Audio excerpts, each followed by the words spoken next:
Wow, have you ever realized how insane these commie anti-gun people actually are? Like, even after Bruin, where the standard was set so high to create any sort of gun control, like it's way up here, they're still coming in with these BS laws way down here that are never going to pass muster. And it's insane. And yeah, just like you, I wish the Supreme Court would just put their foot down. Now, we've made other videos discussing why they don't just put their foot down and how it would affect the Commerce Clause. And the Commerce Clause is literally the backbone to more or less all federal power. That's the only in they have. Because otherwise they're limited strictly to state-to-state disputes or overseas affairs. The only way they can get their little grubby fingers in America is through the Commerce Clause. And essentially, should the Supreme Court slap down gun control, they can't do it with clean hands. They have to affect or / address Commerce Clause, and they don't want to do that. Now, what are we talking about today? So, Glocks were banned in Maryland, and I'm going to go over all the details of that. But before we get into that, don't forget to shop at OnlyTacticalFans at Shopify.com.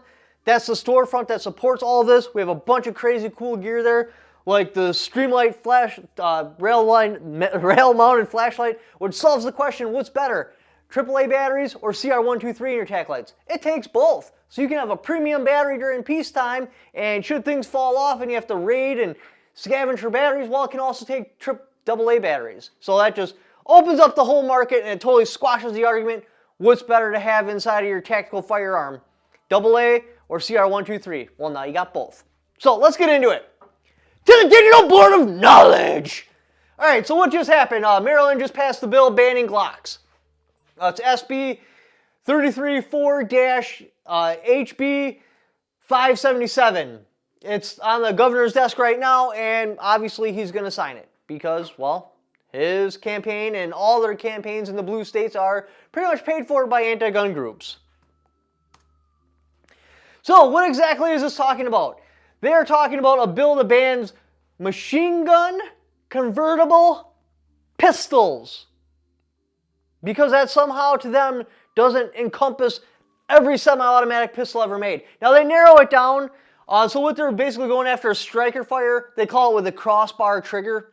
It's essentially a striker fire pistol, which most of your common pistols, right? Covers most Glock models, Gen 5s. So their reasoning behind this is because Glock switches.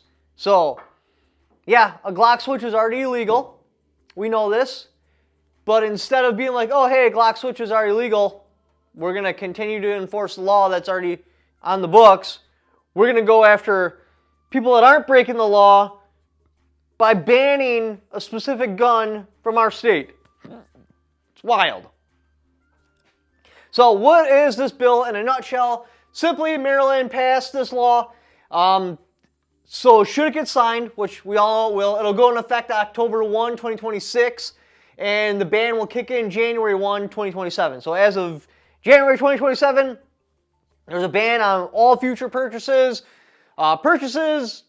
transfers for more or less all main popular semi-automatic pistols. They are saying that currently they're grandfathered in. Now, we've already seen in other states, yeah, it's grandfathered in for now, but later, you know what, we'll just ban them outright. We'll get a registry going, this way we know which ones are legal, and then after that registry is going and most people have registered their firearms, well, now we'll just ban them outright. So there's an exception. Surprise, surprise. That's for law enforcement, retired officers, or military. So why? All right, so we have this ban that's supposed to make people safer. It's supposed to change the face of their state, solve all their crimes. Why is there an exception? I mean, remember, police don't need to go buy their own guns. They're issued to them. Same with the military. So they don't need to go to a gun shop to buy their service weapon. Those are all provided by the state. So why exactly would they get an exception? You may be wondering. That's an excellent question, hypothetical viewer. Well, that is because they're the people enforcing the laws. If the people enforcing the laws don't have to be under the chokehold of the law, it's a lot easier to enforce a bad law. If you have the police officers, the senators, and everyone all being under this umbrella of, hey, you can't have any future Glocks, well, now the law starts looking kind of bad. So we'll see how it plays out, but that is their exception, and that is the law in a nutshell. How does a Glock switch work? It's a tiny little device, often 3D printed. You used to be able to have them sent in from China off of like Wish.com and stuff like that. I don't think that's a thing anymore. Maybe it is, maybe it isn't. Essentially, it converts your Glock to full auto. It'll move it up to about 1,200 rounds per minute, which is cruising for a full auto, but you know, that's pistol caliber. That's generally what a pistol caliber submachine gun runs at. It'll basically fire until it's empty. So why is this ridiculous? And well, you guys already know the main points, but we're going to go over them anyway. Number one, it'd be like banning baking soda. Because baking soda is used in crack cocaine, well, we're just going to ban it. It's the same thing with the Glock. While there is plenty of legal uses for baking soda, cooking, science, other stuff, also legal, yeah, we're just going to ban baking soda because it's used in crack cocaine. Same with the Glock. Plenty of legal uses. Self-defense, range shooting, competitive shooting. Police use them. But yeah, we're going to go ban that because it can be combined with an illegal part. Fits in perfectly with this reference. Yeah, baking soda can be combined with cocaine and make crack. A Glock can be combined with a switch and become full auto. Why would you go after the legal thing that has a whole bunch of legal purposes behind it? Even more extreme, it'd be like banning a 4473. Because you can fold a 4473 just the right way and shove it into an AR-15, making an AR-15 a full auto. Why not ban the background check for guns altogether? I mean, they can make a machine gun just as easy as a Glock can make a machine gun. Probably even easier. So why not ban the 4473? Because this isn't about crime. It has nothing to do with crime. It has to do with control. Criminals steal guns. They don't follow the laws. Wow, why is my thing tweaking out? It really doesn't matter. So, the real problem. They're printing off illegal switches and they're getting illegal guns. Their solution? Yeah, let's just ban guns. Let's take away Glocks. Let's remove it away from law-abiding citizens. Again, it's not about crime prevention or anything like that. It's about control. Follow the money. Because in their little bill, they're like, our supporters, insinuating they're talking about their genuine constituents, people that live in the state, support this. Yeah, no, they don't. There might be a group of people that do. The real supporters are Everytown Against Gun Violence, Bloomberg. Bloomberg put millions, tens of millions, into local gun control laws. Moms Demand Action. Again, follow the money.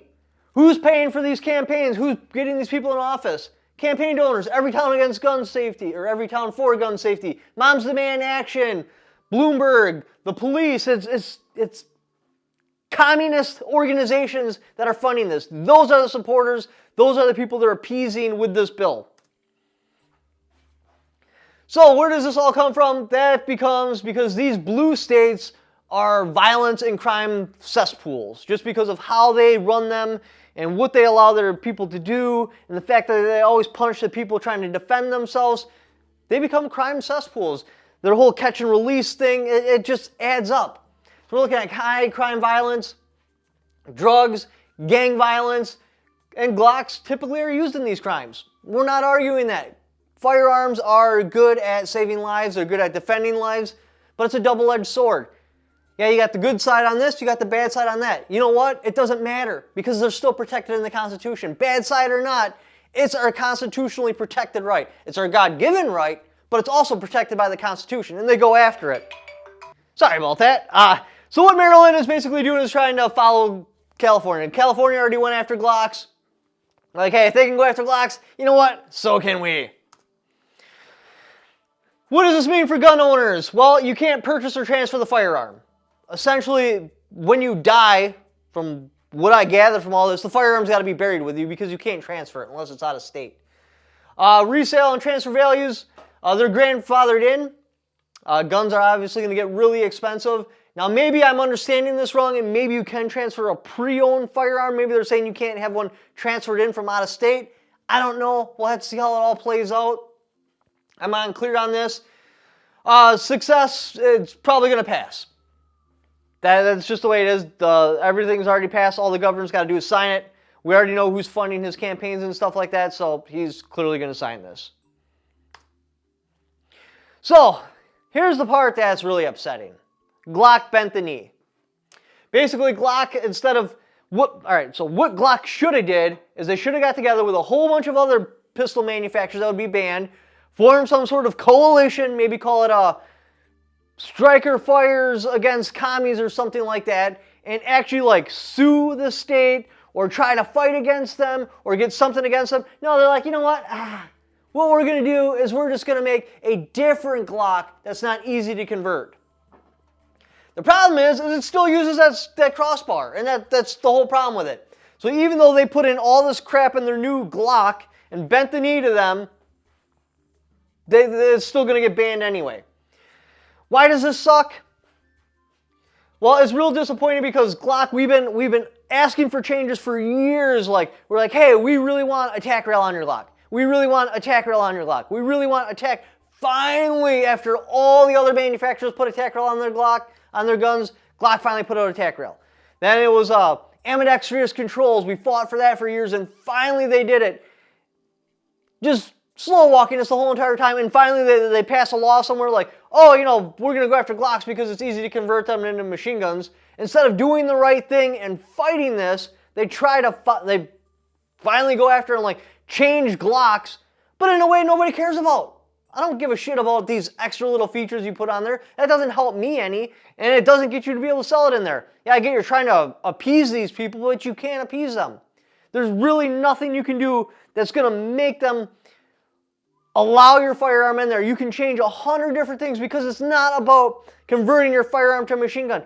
All semi-automatic firearms are relatively easy to convert to a machine gun. This is about, specifically, that is a popular firearm, and they want to go after it. Probably one of the most popular pistols. Now, the Shield, the Smith & Wesson Shield did ultimately take that throne away from Glock, but there's still enough Glocks in circulation that I should have probably pulled up numbers on how many there actually is. It's still one of the #1 handguns. So by this, they can drastically take a chunk out of the handgun market. And again, they're not just going after Glocks. They're going after anyone that has the crossbar in there. So, the new Glocks, even though that they bent the knee and they came out with the whole V series, they still can't be sold in there because you can't appease them. It's not about firearm conversion. It's about, we want your guns gone.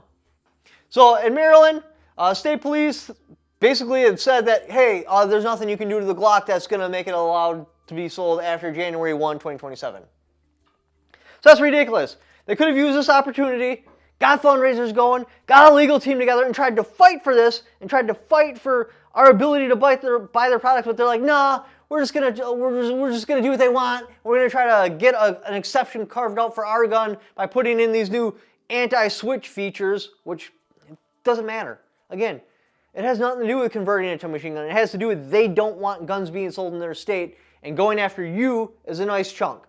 Eventually, they'll probably go after AR-15s and be like, oh, they're easily convertible, so let's go after that. Same exact thing. Anyways, apologize for the rant on that. Got a little heated there, but yeah, if you live in Maryland, that sucks.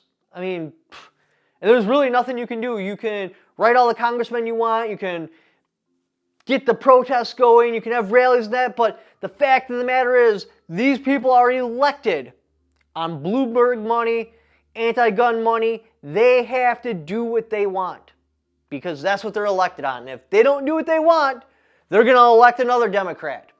Yeah, probably don't vote Democrat because they're an easy target. Not saying Republicans aren't either, but they're an easy target and they typically get targeted. So maybe start voting red, but it doesn't matter. A politician's a politician. They're going to do what their campaign money tells them to do. In this particular case, it's anti-gun. All right, sorry, another phone call. Where was I? Basically, they have to do what their donors say they have to do. So, if you'd like to help support the channel, be my donor. So I have to do what you guys say I have to do. And do that by shopping at OnlyTackerFans at Shopify.com. Again, you can purchase cool merchandise like tourniquets, bam, Cat Gen 7, EDC tourniquets, awesome flashlights, the amazing P38 can opener. Anyways, if you guys want to support the channel but you don't want to shop there, and you don't want to spend money, there is another great way to do that. Click on that Amazon affiliate link. Just by clicking on that link, even if you don't buy what that link is for, just clicking on it, doing the Amazon shopping you were already going to do anyway, I'll kick back for it because you came there off my channel. Thank you for watching. Don't forget to subscribe.